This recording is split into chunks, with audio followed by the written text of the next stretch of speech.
Hey, you made it! Welcome to New Life Stories.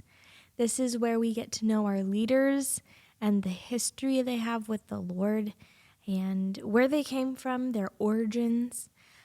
So if you have any questions, make sure to comment so we can answer them in the future. Well, welcome to New Life Stories. You made it here again. I'm Tabitha, your host. And once again, we have Pastor Samuel. Once again. Welcome. But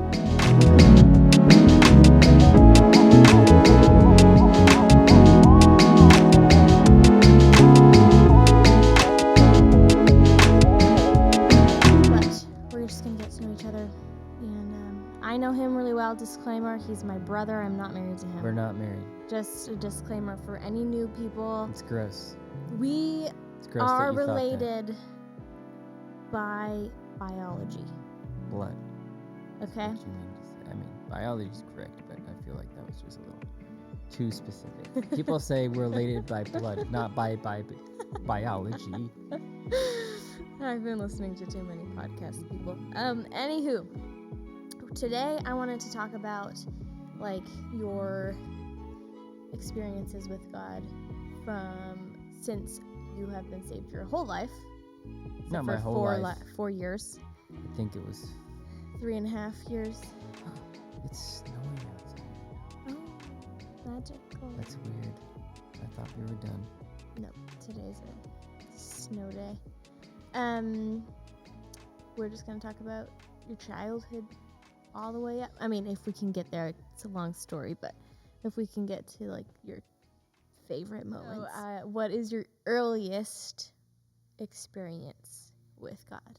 My earliest experience. Besides rubber chicken. If you don't know what rubber chicken is, watch the previous podcast with Pastor Samuel and you'll understand.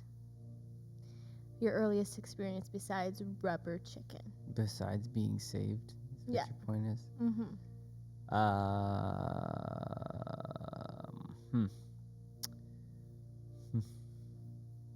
Or maybe one of them first, because it's hard to tell sometimes. Yeah, I can't remember exactly if there was one more than this, but I guess I was saved at 4 or 5 years old. I think it was 4 years old. So, what does that entail for you as an experience is a good question for you. But for me, for what it was, for you. For a child's version of experience. I had a lot of them. I mean, I grew up in church, so I guess a pretty wild one was when it was just my brother and I at home. I don't remember why we were the only ones at home. Can't remember. But he was like, let's have a prayer meeting. And so we had a prayer meeting in Mom and Dad's bedroom. And he was like, okay, we need to baptize you in the Holy Spirit and speak in tongues. And so we did that. And then I started speaking in tongues. And then I actually fell out off of my mom's hope chest onto the floor. But I didn't feel any of that. And I was taken into heaven by 2 angels, one on each side. They were ripping me through space, so I was going through all the stars and everything. And then I got to heaven, and I saw demons throwing axes at angels, and the angels just grabbing them and throwing them right back. And then I woke up to my brother splashing me with water because he was like, "You okay? You okay?" Oh my gosh. So that one's, I guess, the earliest crazy one, besides being saved at a rubber chicken conference. See, I actually remember that one. I don't know if I came home. You weren't there. And you guys came out of the room. It must have been Mom and I just had Mom and I had just come home. Yeah. Because you guys came out and you were like, "You're never gonna guess what happened." Well, yeah, because then he fell out, and then me being I don't know, 7 or 8, thought, oh man, I gotta get him some water.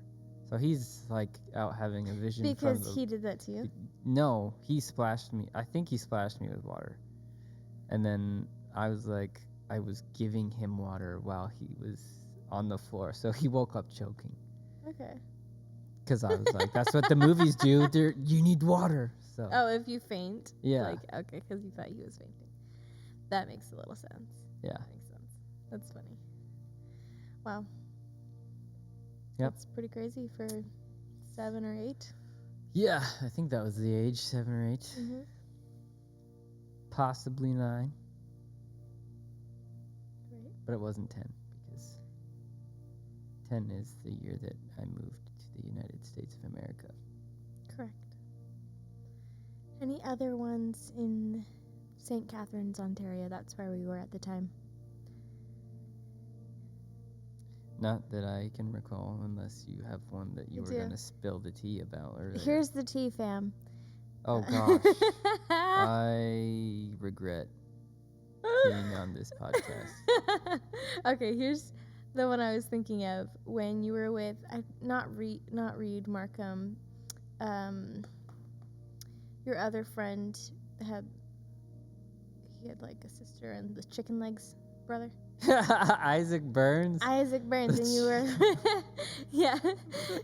There's so much story within that story. Oh, but, I forgot about that. Tell us about that moment with God. So I was hanging out with my friend Isaac Burns, and we wanted to go play at the park or his house. I can't remember. So we rode over to the park or his house. I can't remember which one. And then we were coming back to my house. And we had gone past this area once, and then on the way back, we were going down the same street. Mm-hmm. And we just walk under this tree, this massive tree.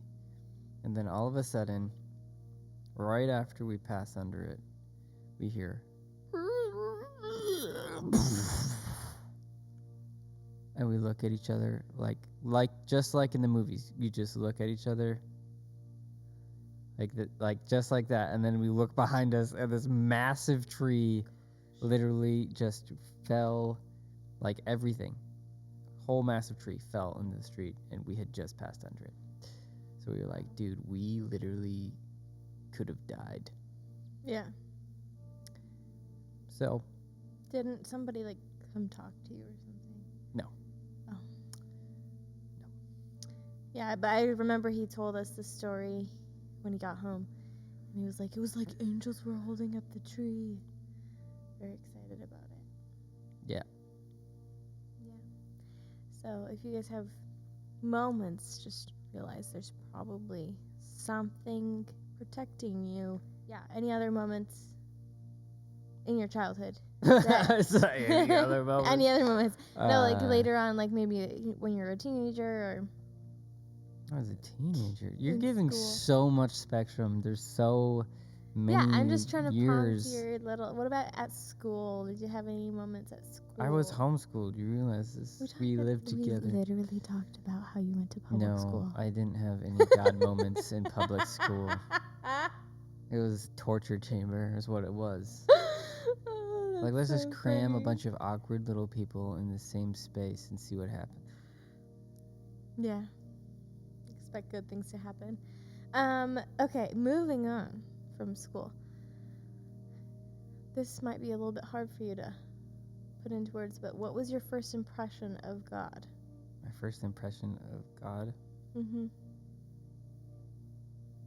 I don't even remember having a first impression of God. It was just like part of who you were. I didn't get a choice. Like,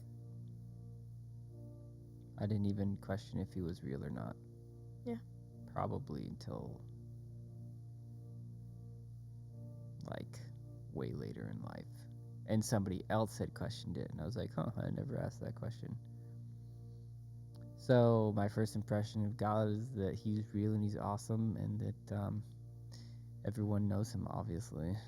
Yeah. It's pretty obvious. It's like, that's what my first impression was. I just God is obvious. thought that everyone knew that Yeah. God existed, Yeah. and that it didn't even cross my mind that he didn't. Mm-hmm. So that's my first impression as a child. And Which that is I sad. and that I was asked for. Yeah. Like, so my mom actually prayed for me because she read the story in Samuel, and so, you know, my life was pretty inundated with truth, and our life was very much so shaped around Jesus, and that is real. So I didn't really ever have a questioning or like Yeah. any of that. I wasn't even, you know, like some people have like options. I didn't get an option to believe in Jesus. I didn't. And I didn't know you could have an option Yeah. because, like, that sounds like a really bad idea. Mm-hmm. And same, like, you don't have to go to church. Like, kids these days they would not have survived in the 90s. Nah. No. We didn't get options in the 90s like that. Absolutely not. If I said to my parents, I'm not going to church today, I don't feel like going to church. they would today. laugh in my face. They'd be like, okay, get in the car. yeah, get in the car. Congratulations. We're going to church. No. Sorry. That's a feeling that you shouldn't have. Get in the car. It's a feeling you have at the moment. Like, They wouldn't even be that you have it at the moment. It's just like, you shouldn't have that feeling. Get in the car. Oh, that's true. All right. What about your what was like one of your first experiences with God while leading worship? While leading worship. Okay. Well, you see, you have all of these questions as if there was like hard lines, but there was very few hard lines in my experiences, even in leading worship, because I started off like in the choir or on bongos. Yeah. Pick any of them. So those ones, I mean, worship always was a part of who I was, just because that's what my dad did. Mm-hmm. And I could always sing. It didn't just magically appear one day. And so it had always been something that I was capable of doing. And one of those things that people kind of knew I could do. So a lot of times, even in like kids' church, they would put me up there. So first time leading worship, I don't even know when the first time of leading worship was. I think I was like 5, and you and I led a song with Dad. You don't remember this probably. On stage? Yeah. Wow. Look at us go. Yeah. That means I was like 3 or 4. Right. So the first time I remember singing in front of people was in the basement in St. Catherine's, when Grandma and Grandpa Forbes were there. And Dad was like, oh, you guys, they didn't get to come. It must have been a similar time, because he was like, I knew he was like preparing us for the thing that we were doing, I think. And I was like, this is so uncomfortable. I don't remember that. Yeah, and I didn't really like being in front of people in general. Mm-hmm. So mostly just trepidation. That's the first experience. It wasn't like, oh yay, I'm using my talent. It was like, there's so many people looking at me. Good God, why? I don't think people really understand how introverted I am. Like, I love you. I love people. I don't hate people. This is a key point. Yeah. And this is where people don't understand introverts, is that they don't not want to spend time with you because they don't like you. It's just like not necessarily like a massive need in our life. It's almost like that you have to space it out because it's the opposite of a need. Right. And like being in front of people is never a need in my life. Which is ironic, because I spend a lot of time in front of people. That's probably why. Because, okay, let me just say, when people need to be in front of people, it gets weird. Yeah. It's awkward. Well, no, I mean, it can and it can't.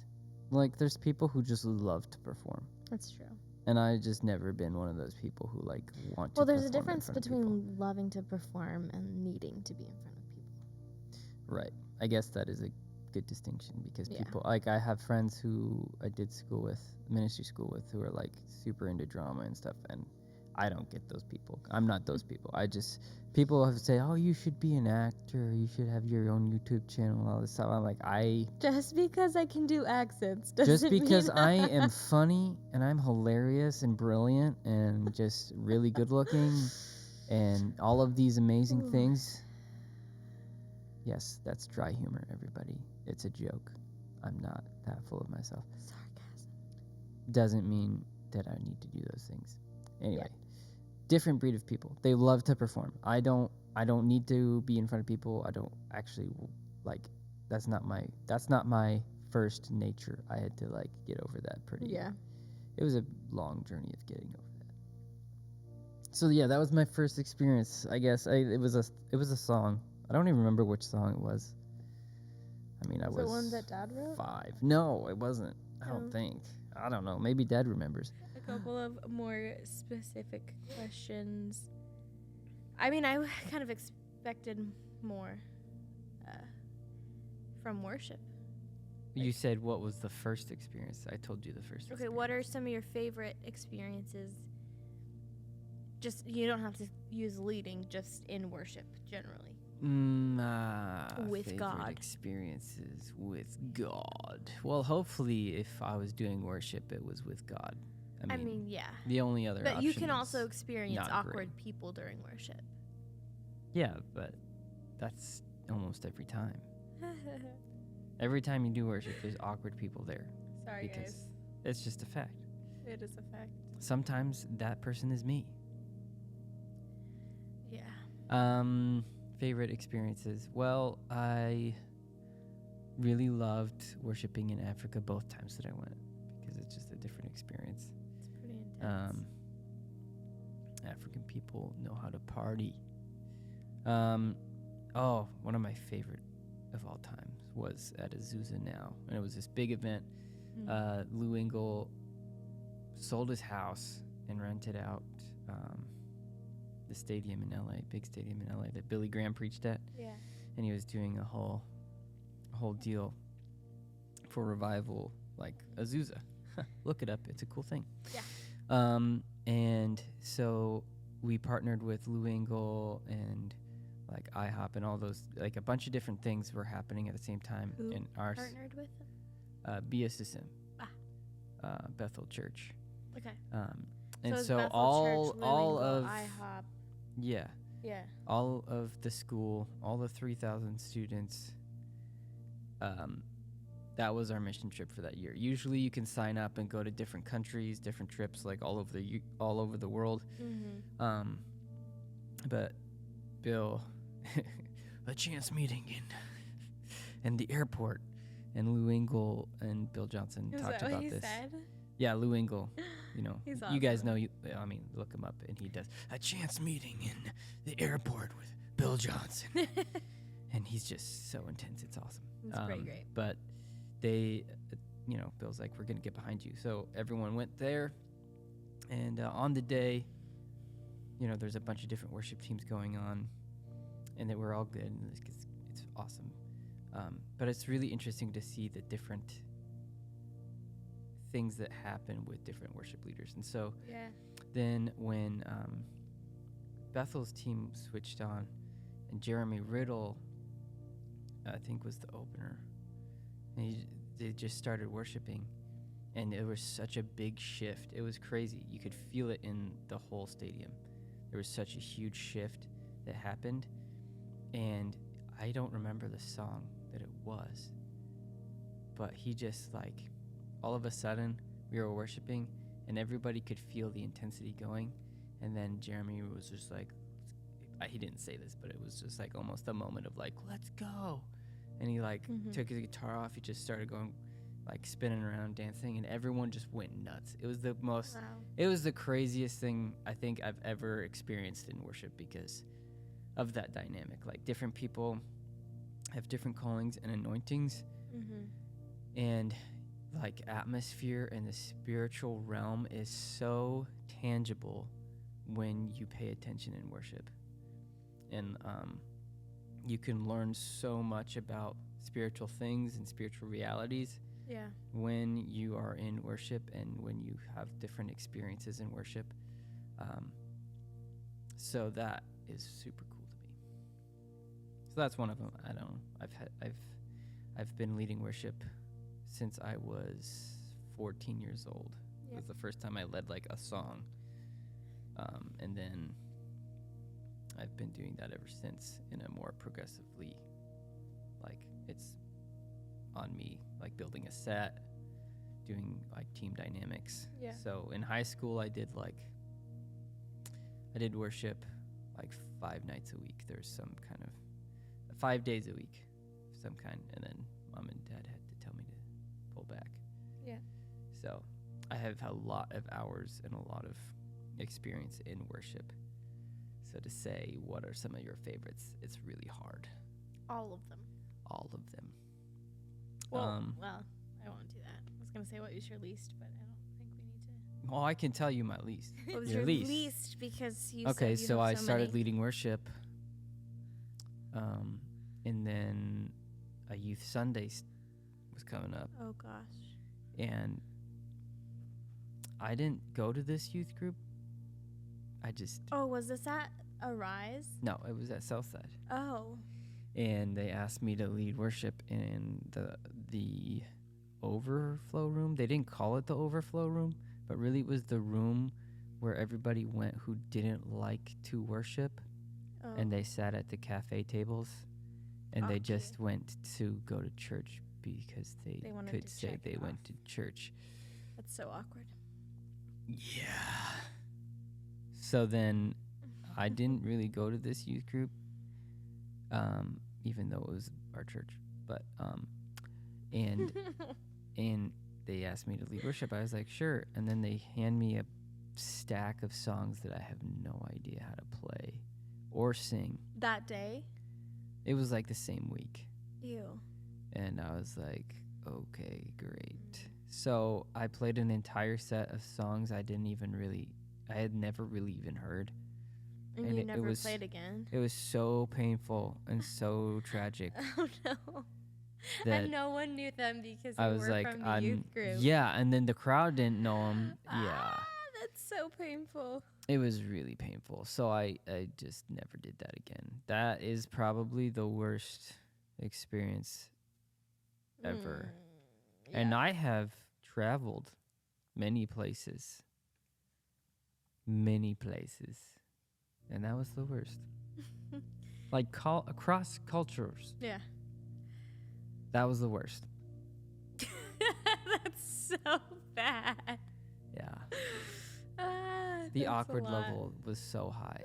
Like, you don't even understand. I feel uncomfortable right now. It was just very thinking about it. uncomfortable. It was super uncomfortable. I'm having an anxiety attack. It's too much. Yeah. I can just imagine like the palpable awkwardness of. I mean, it was Being already in- awkward if you knew the songs because nobody actually wanted to be there or sang with you. Yeah, that's what It I'm was saying. like yeah. being in a cafe, but the cafe only let you play worship songs that were like, I'm like, you're supposed to experience these. These are participatory. It's not like they're really, yeah. So Ooh, that's scary. super scary. That was to this day. And I've had lots of train wrecks. Like, honestly, there's been There's been tons of train yeah. wrecks, but none of them were that bad. Feels so sad. Oh, you know what I'm remembering now that was not a train wreck? Your first year, Thanksgiving weekend. Mm-hmm. Yeah. Tell us about first year and your worship in your home Well, and your experiences yeah, with we just Paul, like experiencing God in that. And when your guy brought in Fitzgerald. okay. Well, that's different, sure. So ministry school was just a bunch of well, I lived with 10 guys, believe it or not. Never do 10. that. Do not recommend Do not putting 10 recommend. human beings in a home that Es- come from separate families, cultures, and experiences. Around the same age. It's just way too colorful. I love each of those guys now, but it was just a very dramatic time. And it smelled a lot. But that being said, we would just get together and worship a lot. There was a lot of talented people in the house, so almost everyone played an instrument, and everybody was hungry for the Lord. And so lots of nights we would just end up singing and worshiping, and yeah, it was a beautiful time. It's like super cool. And then a lot of times we would have a bunch of people over and worship, and it kind of became my like outlet for that, because that school had tons of talented people. Yeah. But I would just hang out with my friends, and we would worship like probably I don't know, at least once a week, just to worship together. Not and those not were scripted, all not friends like that worshipped every day at school. yeah. So you'd worship at school every day, and then like we would get together and worship outside of that. Super fun. Yeah, and it was powerful. It was super cool because, I mean, there's a difference between leading a group of people into worship who are learning to do that, learning to be hungry for the Lord, Yeah. and developing that. And that's totally fine if that's where you are. That's totally acceptable to the Lord, and it's acceptable to me. So don't hear this by like putting you down if you're not like going Jumping hog off crazy the walls. every Sunday. But Yeah. it's just different when everybody's hunger level is really high, and you Yeah. don't like. A lot of times in worship, it takes people a couple songs to warm up, and then they start worshiping. Mhm. But when people are hungry and they're there for the Lord and they just want to jump in, it was like, whoa, this is pretty crazy. It's pretty wild. You can tell when there's like this history. Yeah. That they've been doing this by themselves for a while. Yeah. And then you all come together. It's like a explosion. Right. Yeah. So the Lord did some pretty crazy stuff, even in homes. So like I'm not really like, what that built in me was that like God can move anywhere. Like Yeah. it doesn't have to be this really crazy, elaborate building or every instrument's represented. We have this amount of people. We need you're never gonna hear me say, oh, we were worshiping too much, we don't have enough people, and we need all the instruments in order for God to move. I'm like, God can move even without a instruments. CD. He can move. Yeah, I don't care what it is. Right. If there's hungry people, if there's 2 hungry people, if there's 1 hungry person. Yeah. So that's what it built in me, and it was just a really sweet time. Yeah. Loved that time too. So tell us about the experience your first year house with those 10 guys had when, Right. what's his name? Ben Fitzgerald. Fitzgerald. He's an evangelist He's in so Europe now. cool. And he Look him does up. Awakening Europe, and so Yeah. he's in Germany. He's based in Germany now. Yeah. He is a really he's a beautiful example of someone who's really on fire for the Lord, And super evangelist. and super evangelistic, super not me. And I think that's why I really like him, because he's just not me at all. I will do evangelism. I'm just like, it's not something I naturally burn for. Yeah. But things happen when I do it. So this is not me saying, oh, I can't do evangelism. I think you are really similar to Ben Fitzgerald, but in a different angle, to be honest. 'Cause Like an acute angle. he comes at it like head on and full force, and you come on it head on and like, well, how are they going to receive it the best? Whereas he's just like, this is what God's doing, and this is That's what you awesome. have to do. And it's awesome because Well, that gets a certain amount of people. And then I think you guys are actually pretty similar, honestly. No way, man. I think so. Anyway, he came to your house. Anyway, in first year, he came to my house. And he's a really anointed guy, very powerful. And he was talking about, I don't even know exactly what he was talking about, but the subject came up of casting out demons. And I think it was just like presented like, hey, I think there's so much drama in this house because there's demons. And so that really rocked a lot of people because they were like, wait, I'm a Christian. I can't be possessed by demons. I can't be influenced by demons. That can't be true. However you want to phrase However you want to phrase it. And this may offend your understanding of what that means. And if it does, please don't get offended. Continue listening and just explore that. So I'll just address it right now. This is my theological discussion on the subject of Christians being possessed by demons, okay? Yeah. It is semantics.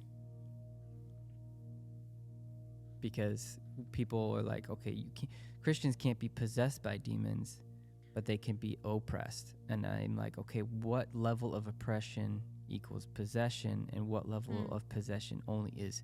So to me, the terminology is a little bit like, how much oppression is too much for you? Like, how much demonic influence in your life is too much for you? Yeah. And what qualifies as possession. And so as we walk with Jesus has, we're like, okay, Jesus, I'm yours.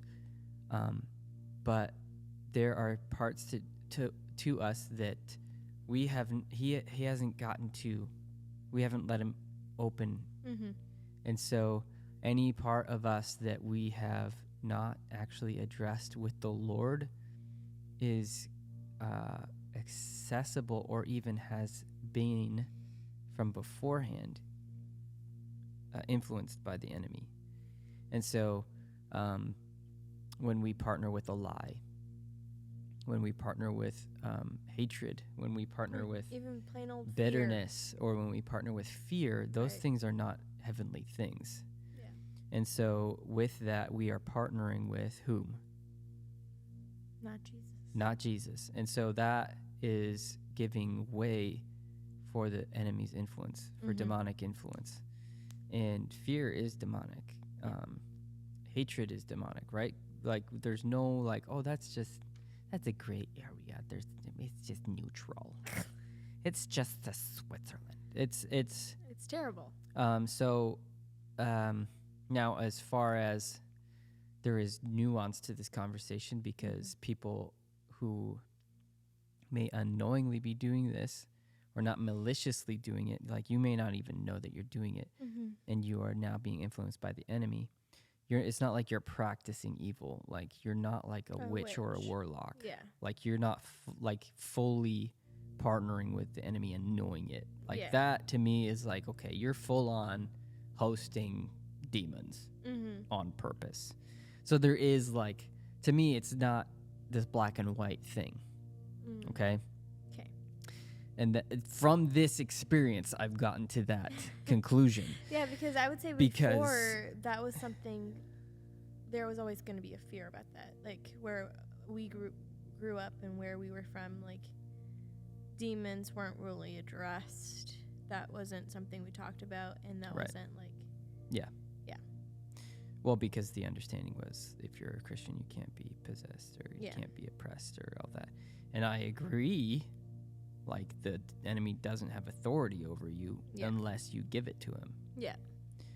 And so when we partner with lies and with things of the enemy, that is giving him permission, whether we knew that we were doing that or not. Yeah. And so the longer you do that, the more influence he has. Okay, this Okay. is a massive can of worms that you have just cracked open. So, in light So, of all of in light of all that, that, this guy comes to my house full of 10 guys, and he's like, all right, we're going to cast some demons out. Everyone's like, whoa, what? Excuse me? I am a pastor's kid. Nuh-uh. That doesn't happen. Anyway, so he proceeds to pray for people, and we're all like, this is going to be weird. And I saw things leave people. Like one of my housemates, his jaw opened way further than is physically possible and puked out black stuff. And I said, what now? That is fake. That is made up. That is something you see on TV. What did he do after that? He fell to the ground, I think. I think he was just on the ground. He was crying. He was weeping. Wow. And then does he know like what that was tied to? I don't know. You know what? I never asked him. We should have him on. I don't know. I need Anyway. to know this. Anyway, and then one of the other ones that I really remember, I think he ended up doing something for everyone. Everybody got something cast out. I don't know. But this really beautiful, model-looking South African... Obsessed with Star Wars. Ripped. He was just jacked. Like, we were having people over one night, and he shows up for the first time, and every dude was just so angry because he's just that good looking. Like, uncomfortable. We were just like, come on, dude. Whatever. Like, he was just so ripped, like, immaculately perfect, and we were just like, we all just immediately were like, you suck, dude. But he was super cool, super amazing guy. Loves the Lord. And a huge nerd. And a massive nerd. Anyway, Huge. So this guy's jacked, right? And he actually ends up being pinned to the ground. And Ben Fitzgerald's like, do you want to be free? Do you want to be free? And he's having a hard time even speaking. And then he says it. And then he was able to move again. Whoa. So that was pretty wild. And then I had struggled with I had really wild dreams, really weird dreams. I think it's just part of being prophetic is that you have crazy dreams. And I didn't know enough to realize that was going on. So I had a lot of guilt and shame about it. And he was like, oh, dude, don't worry about it. That happens to me and Todd White all the time. Because he's friends with Todd White. And I was like, oh, wow. And so he prayed over me. And then I proceeded to laugh for the next 2-3 hours just on the ground because something broke off of me. That's so awesome. Yeah. So that is a can of worms, and that is a whole other subject that I didn't know we were going to breach today. But those were experiences. Those were experiences with God, and after that, actually, my roommate, we were getting ready to go to bed, and I had finally gotten up off the floor. With a six-pack from laughing. And once I was just about getting into bed, I was just under the covers, he started shaking. And we have a bunk bed, and it's metal. So I'm like, there's no way. I'm like, dude, you okay? You good? Is this good? He's like, no. And so then I grabbed one of my housemates because I'm freaked out. We just learned that all y'all can have demons right now. This guy is now manifesting a demon. Mm-hmm. And so then we are like, what do we do? So Ben we just, Fitz, we were like, can we call him? Where is he at? How far away is he? And so then we just prayed over him, and it left him. Wow. And we're like, okay, cool. I guess we're gonna go to bed now. Man, all those experiences in that specific house, we have to cover at some point. No, we don't. But thank you for sharing some of your experiences. Would you pray over the audience, whoever's listening, for just encounters with God? Yeah. God, I pray right now that this would lead people to hunger for you and for the spiritual things that you have for us. And I just pray authority and peace, and that you would show yourself strong to them, and they would jump into a whole new chapter of deep history with you. In Jesus' name. Amen. Amen. All right, we'll talk to you soon. Peace. Bye. You just finished a New Life story. Don't forget to subscribe and comment any questions that you have. We'll definitely cover them in a future podcast. And if you want to see a specific leader with those questions, make sure to include it in the comment. And if you want to be notified when a New Life story comes out, or any of our other podcasts, if you want to be notified when Sunday morning airs, which is Sunday morning at 10 a.m., you can watch it live, and you can also watch it back. Then hit the notification bell. It's probably right here. Yeah, click that. Okay? Subscribe, and we have so many things in store for you. All right, be blessed.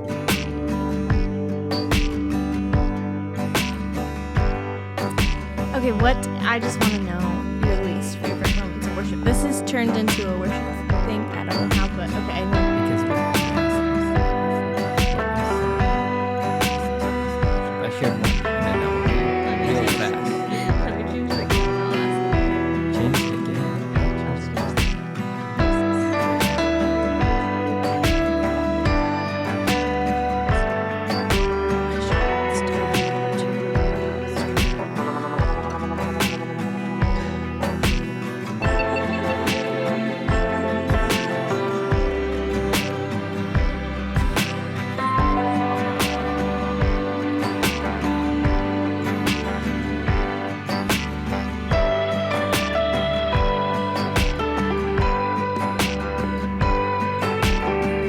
Oh my gosh. Why did they make me fat? Nope, you're still on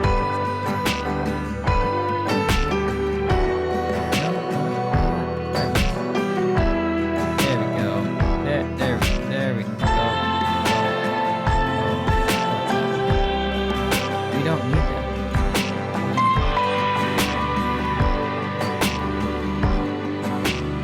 This is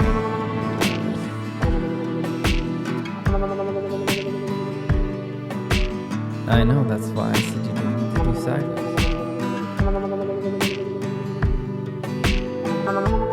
You should charge that.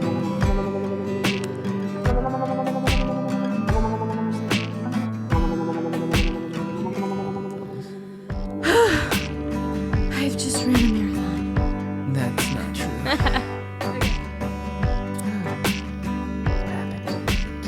Did it die? Oh, you know what? Was it on it? It wasn't done. It just switched around. Oh, What's up, home skillets? hey, Hey, what's going on? okay, I'll switch over here. Okay, alright, let's do this. We're just Adapt going and for it. overcome, everybody. You can Adapt actually and see your overcome. face better anyway. That's true. Okay. We should just so- use that keyboard to cut out the whole awkward. Get up here,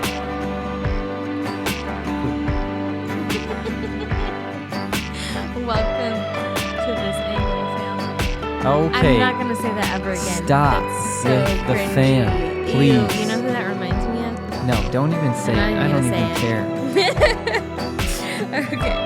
I'm thinking about when you were in specifically and cut into the cheese here. Specifically. Whoa. You can't spoil this. Okay. Why are you All right, doing it? I'll try. If you don't get to the story, then I'll prompt you. Yeah. Come on, we just started. All It right, we won't cut to the chase. doesn't spill the tea. I And will not. boiled Listen, it. we are a slow spilling tea podcast, so you're gonna have to be patient with that. If you have questions, definitely comment because we can In the comment section always- below. In the comment section below, we can always answer them In a following next podcast. time Because we do them. on a reggae basis. A reggae gosh. base. I may not come back. A reggae base. I'm not coming back if that's going to be a regular usage of Just terminology. gonna throw that in there. Anywho, Dude, just so right now. here's the first question. You ready? I think so. Depending I'm on gonna you. use full words, Okay. full English words. What did okay, we just had youth group last night. What did one of the kids say that was oh, he used IRL Oh for yeah, in real life. he said that. And that was just so disturbing to me. I'm like, why? Whatever HTL is. Stop. I don't know. Is that what he said? I don't know. Like, if you don't know the words, Use then don't. sentences. I don't know. Don't text me. There's a TY. goal. That's not. LOL. What's your Get first it? question? Before I quit. Okay. So. Thank you. So far, it's only been this long. It You can't be once. Well, I guess it can be once again, but It it's so, misleading. That's what I'm saying to our viewers. well, if they you- actually don't know what order we film these in. So, it's been a long time. Anyway, New Life's ruling it. Brew. All right. We're gonna put that somewhere it's like directly. So maybe if you scoot over here a little bit. Oh my goodness. The sounds that you can't hear. Okay, there we go. It's a little bit better. Well,